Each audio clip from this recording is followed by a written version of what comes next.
तो उत्तराखंड में मानसून की बारिश ने पहाड़ से लेकर पाताल तक तांडव मचाया हुआ है। कहीं पहाड़ दरक रहे हैं तो कहीं पर नदियां उफान पर हैं। कर्णप्रयाग में नेशनल हाईवे पर पहाड़ी दरकने का एक खतरनाक वीडियो सामने आया है। इसमें पहाड़ी का बहुत बड़ा हिस्सा नीचे गिरता हुआ देखा जा रहा है। ये देखिए किस तरीके से पहाड़ी का एक बहुत बड़ा हिस्सा सड़क पर आ गिरता है और ये वीडियो जिस किसी ने भी देखा उसके रोंगटे खड़े हो गए। कुछ लोगों ने इसे कैद भी किया है अपने कैमरे में। देखिए उस वक्त जो राहगीर यहाँ से गुजर रहे थे, जैसे ही उन्हें ये एहसास हुआ वो रुक गए वहाँ पर और इस खतरनाक मंजर को उन्होंने अपने कैमरे में कैद किया है। पहाड़ी का बहुत बड़ा हिस्सा गिरकर सड़क पर गिरा सड़क पर और बताया जा रहा है कि इस वक्त इस तरीके की जो तस्वीरें हैं वो पहाड़ों में बहुत आम है और इसीलिए जो राहगीर सफर कर रहे हैं उनको सतर्क रहने की अपील की जा रही है।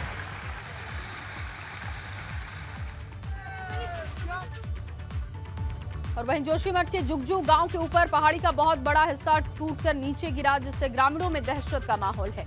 दहशत ऐसी कि ग्रामीण पूरी रात गुफा में उन्होंने अपनी रात बिताई है और इसीलिए कह सकते हैं कि दरक रहे हैं पहाड़ और आफत में है जान।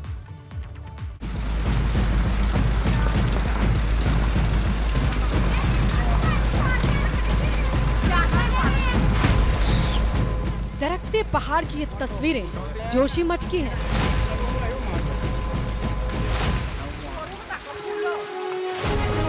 जुगजू गांव के ऊपर पहाड़ी का बहुत बड़ा हिस्सा नीचे आकर के गिर रहा है।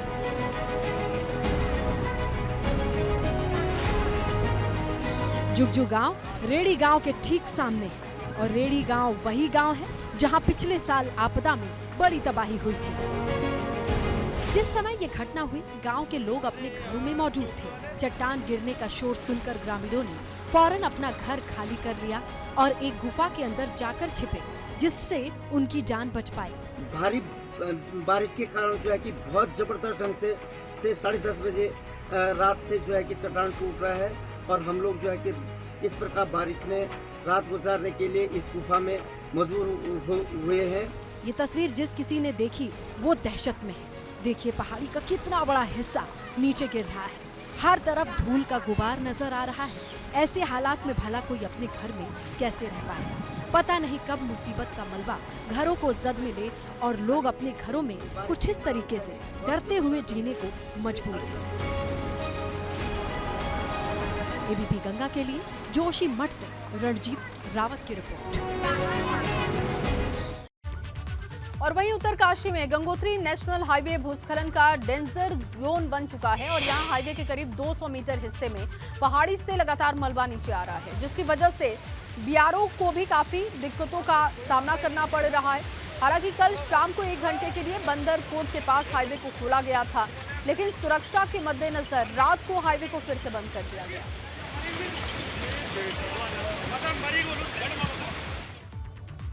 और उधर मूसलाधार बारिश के बाद रुद्रप्रयाग में अलकनंदा नदी का जलस्तर लगातार बढ़ते जा रहा है। अलकनंदा नदी खतरे के निशान को पार कर गई है।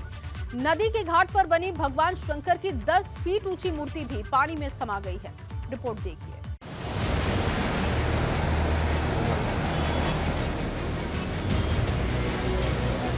अलकनंदा नदी रुद्रप्रयाग में उफान मार कर बह रही है।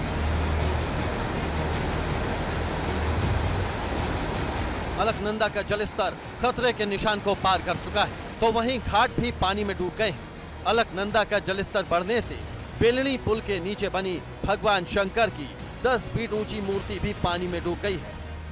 इस समय हम खड़े हैं अलकनंदा नदी के किनारे। आप देख सकते हैं किस तरीके से नदी का जलस्तर बढ़ चुका है और जो नदी किनारे घाट है वो जलमग्न हो चुके हैं। कल की बात करें तो घाट का ऊपरी हिस्सा भी दिखाई दे रहा था, वह भी अब जगह जगह जलमग्न हो चुके हैं। इसके अलावा 15 मीटर ऊपर जो इस स्थान पर एक मूर्ति भी थी 10 फीट ऊंची, वह भी जलमग्न हो चुकी है। तो कह सकते हैं कि लगातार हो रही बरसात के कारण जो है दिक्कतें लोगों की बढ़ गई हैं और जो हाईवे पर लोग सफर कर रहे हैं उन्हें भी खासी दिक्कतों का सामना करना पड़ रहा है। रुद्रप्रयाग में अलकनंदा नदी का खतरे का निशान 626 मीटर है, लेकिन नदी इस निशान से ऊपर बह रही है। नदी किनारे स्थित घाटों का भी कुछ अता पता नहीं है। घाटों के ऊपर से पानी बह रहा है। जलस्तर बढ़ने से नदी किनारे स्थित आवासीय भवनों को भी खतरा है। इसलिए प्रशासन की तरफ से लोगों को आगाह किया गया है। एबीपी गंगा के लिए रुद्रप्रयाग से रोहित डिमरी की रिपोर्ट।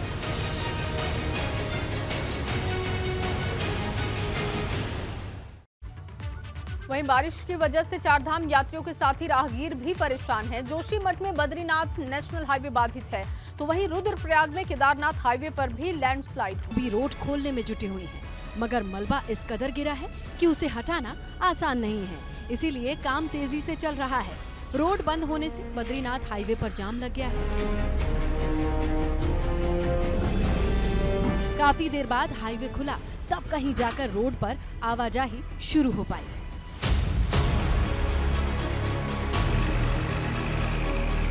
उधर रुद्रप्रयाग में केदारनाथ हाईवे पर लैंडस्लाइड हुआ है। नेशनल हाईवे पर बड़े बड़े पत्थर और मलबा आने के बाद किस तरीके से हाईवे बाधित है, देखिए। जेसीबी की मदद से हाईवे को खोलने की कोशिश की जा रही है, मगर प्रशासन की मुश्किलें इस बात को लेकर है कि पहाड़ी से बार बार मलबा गिर रहा है, जिससे काम करने में मुश्किल आ रही है।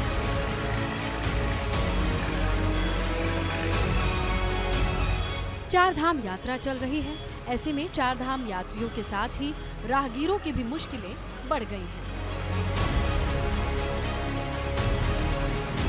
एबीपी गंगा के लिए रुद्रप्रयाग से रोहित डिमरी के साथ जोशीमठ से रणजीत रावत की रिपोर्ट। और वहीं बारिश की वजह से पहाड़ दरक रहे हैं, जिससे रुद्रप्रयाग में नेशनल हाईवे बार बार बंद हो रहा है। उधर एक गौशाला के ऊपर मलबा गिर गया, जिससे कि 4 मवेशी जिंदा उसमें समा गए।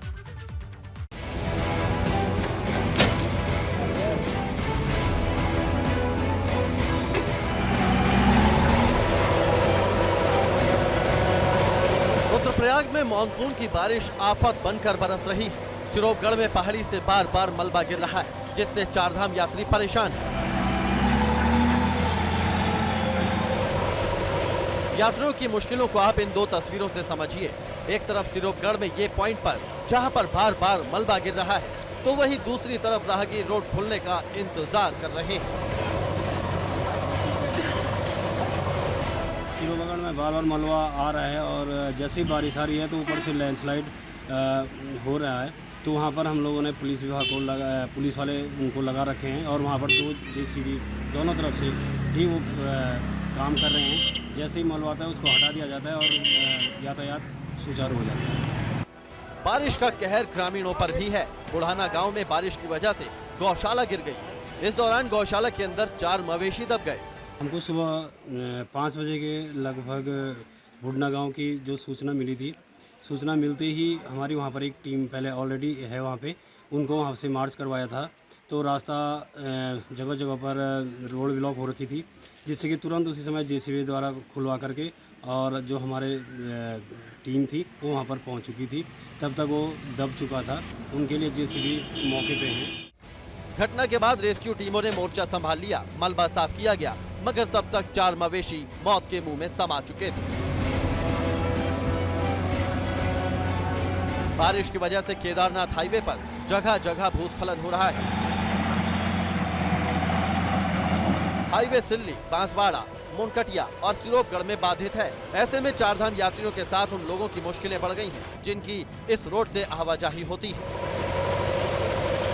एबीपी गंगा के लिए रुद्रप्रयाग से रोहित डिमरी की रिपोर्ट। और अब खबरों में आगे बढ़ते हुए बात अब मौसम के मिजाज की भी कर लेते हैं। दरअसल उत्तराखंड में एक बार फिर से भयंकर बारिश का अलर्ट जारी हो गया है। मौसम विभाग की तरफ से यह अलर्ट जारी किया गया है। अगले 4 से 5 दिनों तक भारी बारिश हो सकती है।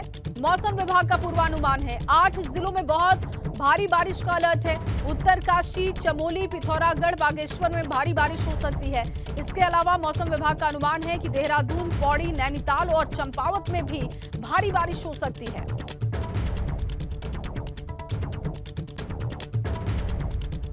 सबसे पहले बड़ी खबर की बात करेंगे। उत्तराखंड में स्वास्थ्य विभाग में ट्रांसफर पोस्टिंग में बड़ी लापरवाही देखने को मिली है।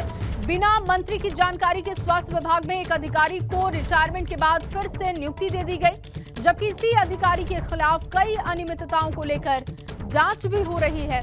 दरअसल स्वास्थ्य विभाग में आईसीसी हेड की कुर्सी पर फिर से जेसी पांडे की नियुक्ति कर दी गई, जबकि इनका रिटायरमेंट हो चुका है। मजे की बात तो ये भी है कि इस नियुक्ति की जानकारी विभाग के मंत्री तक को नहीं है। मंत्री जी कह रहे हैं कि मामला संज्ञान में आया है और इसकी रिपोर्ट मांगी जाएगी। तो स्वास्थ्य विभाग में ये बड़ी गड़बड़ी दिखाई दी है। एक अधिकारी को रिटायरमेंट के बाद नियुक्ति दे दी गई है। अधिकारी के खिलाफ कई अनियमितताओं को लेकर जांच भी हो रही है। मंत्री को भी इस नियुक्ति की जानकारी नहीं है। पंकज राणा मेरे सहयोगी जुड़ चुके हैं ज्यादा जानकारी के साथ। पंकज, ये नियुक्ति कैसे दे दी गई जब विभाग के मंत्री तक को जानकारी नहीं है?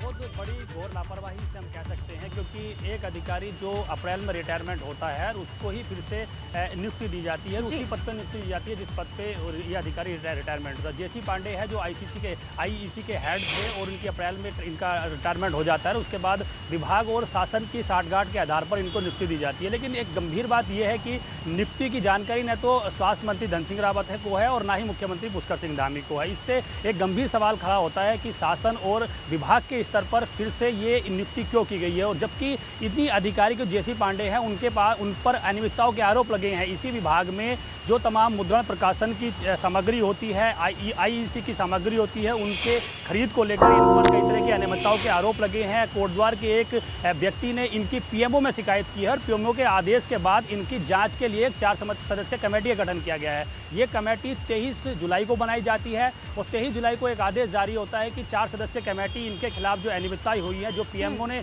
शिकायत के आधार पर आदेश जारी किए हैं कि इनकी जांच होनी चाहिए, उस पर जांच 23 जुलाई को एक आदेश जारी होता है। 4 सदस्यीय कमेटी इनकी जांच करेगी। उसी दिन शाम को एक आदेश जारी होता है जो शैलजा भट्ट हैं महानिदेशक, उनके माध्यम से कि इनकी पुनः नियुक्ति की जाती है। ये शासन और विभाग के स्तर पर सारी कार्रवाई हो जाती है। मंत्री धन सिंह रावत को इसके बारे में बिल्कुल ही जानकारी नहीं होती। हालांकि देखिए, गंभीर सवाल ये है कि जिस अधिकारी की नियुक्ति की जाती है उसकी नियुक्ति बिना मंत्री के संस्तुति के कैसे हो सकती है, ये भी एक गंभीर सवाल है। और इसमें एक बड़ी जानकारी मैं ये भी दे दूं कि जो नियुक्ति की गई है उसके लिए जो पूर्व में मंत्री हैं अरविंद पांडे, उनके द्वारा एक पत्र लिखा गया था धन सिंह रावत को। धन सिंह रावत को कहा गया था कि इनको फिर से नियुक्ति दी जाए, फिर से ये 11 महीने के लिए इसी पद पर नियुक्त रह सकते हैं और अच्छे काम कर रहे हैं। तो धन सिंह रावत ने इस पर इनकार कर दिया था और इनकी नियुक्ति नहीं की गई थी। उनके इनकार के बावजूद फिर से इनको उसी विभाग में उसी पोस्ट पर नियुक्त कर दिया जाता है, जबकि इनके खिलाफ एक जांच के आदेश हुए हैं। वो जांच कमेटी इनकी जांच कर रही है। तमाम चीज़ों में सामग्री में खरीद को लेकर इन पर अनियमितताओं के आरोप हैं। उसके बावजूद भी नियुक्ति करना स्वास्थ्य विभाग में गंभीर सवाल खड़ा होता है कि शासन स्तर पर, विभागीय स्तर पर कैसे जेसी पांडे को फिर से आईसी के हेड पर नियुक्त कर दिया जाता है, जबकि धन सिंह रावत से हमारी बात हुई है। उनका ये कहना है कि सबसे अहम ये होगा पंकज कि इस पूरे मामले में अब कार्रवाई क्या होती है, क्योंकि अगर मंत्री के बिना जानकारी के इस तरीके से रिटायर्ड एक अफसर को आप नियुक्ति दे देते हैं तो फिर तो गंभीर सवाल अधिकारियों पर खड़े होते हैं। बहुत शुक्रिया पंकज आपका तमाम जानकारी के लिए। और वहीं जैविक खेती के लिए उत्तराखंड सरकार का ऐतिहासिक कदम, जर्मनी की आईफोम ऑर्गेनिक्स इंटरनेशनल के साथ एमओयू साइन हुआ है। कृषि मंत्री और विधायकों ने सीखे आधुनिक तकनीक के गुर और आधुनिक तकनीकों से लाखों किसानों को फायदा होगा। एमओयू साइन हो चुका है, उस वक्त की तस्वीरें आप देख रहे हैं। कृषि मंत्री और विधायकों ने आधुनिक तकनीक के गुर सीखे हैं। आधुनिक तकनीकों से लाखों किसानों को फायदा होगा, ये दावा किया जा रहा है।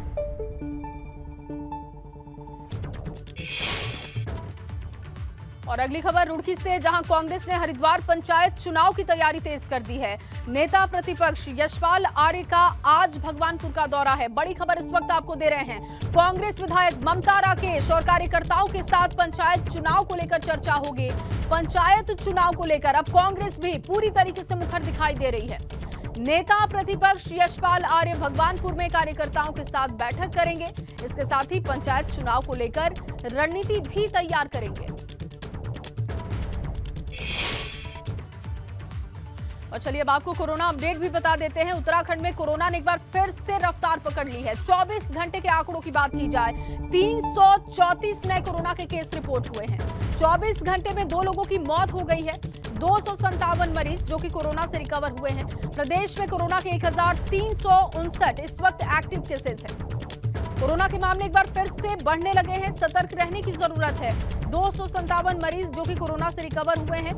और आपको बताएं कि प्रदेश में एक्टिव मरीजों की संख्या 1359 है।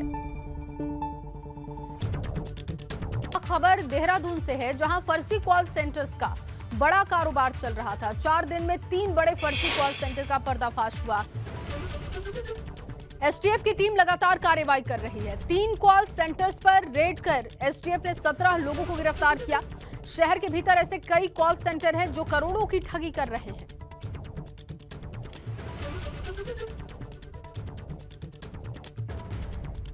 और वहीं काशीपुर में पुलिस ने 2 शातिरों को गिरफ्तार किया, जिनसे अवैध तमंचे और कारतूस बरामद किए गए। पकड़े गए युवक किसी बड़ी घटना को अंजाम देने की फिराक में थे, लेकिन उससे पहले ही चेकिंग के दौरान शातिरों को काबू कर लिया गया।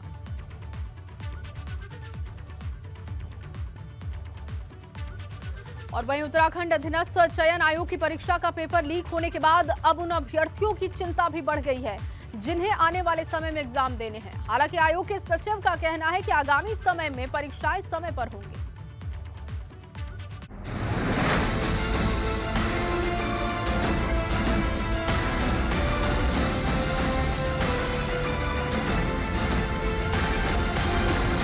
उत्तराखंड अधीनस्थ चयन सेवा में भर्ती घोटाले के बाद उन छात्रों की टेंशन बढ़ गई है जो इस परीक्षा को पास कर मेरिट लिस्ट में आ गए थे। आयोग का कहना है कि जब तक मामले की जांच चलेगी तब तक भर्ती प्रक्रिया पर अस्थायी रोक रहेगी। इस परीक्षा में लगभग 2.5 लाख करीब कैंडिडेट थे, उनमें से लगभग 1,90,000 ने एग्ज़ाम दिया है और लगभग 916 बच्चे इसमें जो सेलेक्ट लिस्ट में आए हैं और सेलेक्ट लिस्ट में उनके रिजल्ट आने के बाद उनका डॉक्यूमेंट वेरिफिकेशन भी हो गया है और अब वहीं पर ये रुका हुआ है और तब तक रुका रहेगा जब तक ये जांच नहीं आ जाएगी। तो जांच के बाद ही इसमें ये प्रक्रिया रुकी रहेगी जहाँ पर है। अब मतलब बेसिकली उसमें संस्तुति भेजने की कार्रवाई शेष है, तो वो तभी होगी जब जो है ये जांच आ जाएगी और जांच के बारे में हमें अंदाज मिल जाएगा कि उसमें क्या हुआ एक्चुअली वास्तविक में क्या हुआ। उत्तराखंड अधीनस्थ सेवा चयन आयोग ने दिसंबर 2021 में परीक्षा आयोजित करवाई थी। ग्रेजुएट लेवल की परीक्षा में 916 पदों के लिए तकरीबन 1,90,000 अभ्यर्थियों ने परीक्षा दी थी। इस परीक्षा के बाद अब आने वाले दिनों में होने वाली आयोग की परीक्षा को लेकर भी सवाल उठ रहे हैं। सवाल ये है कि क्या इन परीक्षाओं को तय समय और निष्पक्षता से कराया जाएगा। अभी जो निर्धारित शेड्यूल है वो तो हमारा 31 जुलाई को एक एग्ज़ाम है मुख्य आरक्षित दूरसंचार विभाग का 272 पदों के लिए, तो वो एग्ज़ाम हम करेंगे, उसमें कोई समस्या नहीं है। और क्योंकि जैसा मैंने कहा कि ये तो एक कंपनी थी कुछ कंपनियों में से जो सेवाएं देती है, अलग अलग कंपनी होती हैं और हम बहुत सारा सेवा प्रदाताओं से सहयोग लेते हैं और कम से कम मैं समझता हूँ कि एक नहीं कई सारी कंपनीज हैं जिनसे हम काम लेते हैं। तो वो स्थिति नहीं है कि ये कंपनी हो गई तो एग्ज़ाम का क्या होगा, ऐसा स्थिति नहीं है। पेपर लीक मामले में एसआईटी और विजिलेंस अपने स्तर से जांच कर रही है। इस मामले में अब तक कई आरोपियों की गिरफ्तारी भी हो चुकी है। उत्तराखंड अधीनस्थ चयन सेवा आयोग की ग्रेजुएट लेवल की परीक्षा में हुई धांधली के बाद कई तरह के सवाल खड़े हो गए हैं। जहां आयोग सवालों के घेरे में है, वहीं वो कंपनी भी सवालों के घेरे में है जो कंपनी आयोग के साथ आउटसोर्स के रूप में काम कर रही थी, क्योंकि एसआईटी ने उसके कर्मचारी को धर दबोचा है।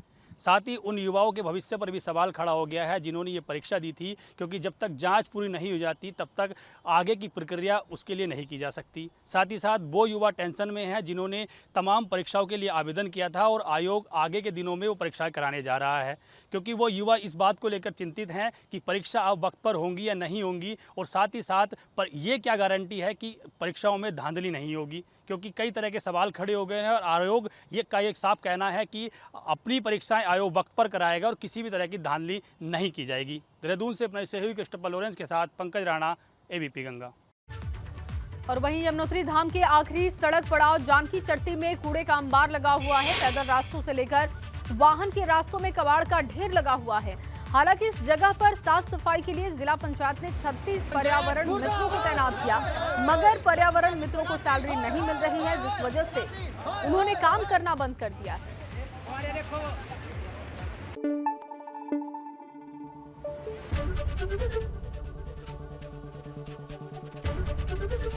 एबीपी गंगा, खबर आपकी, जुबान आपकी।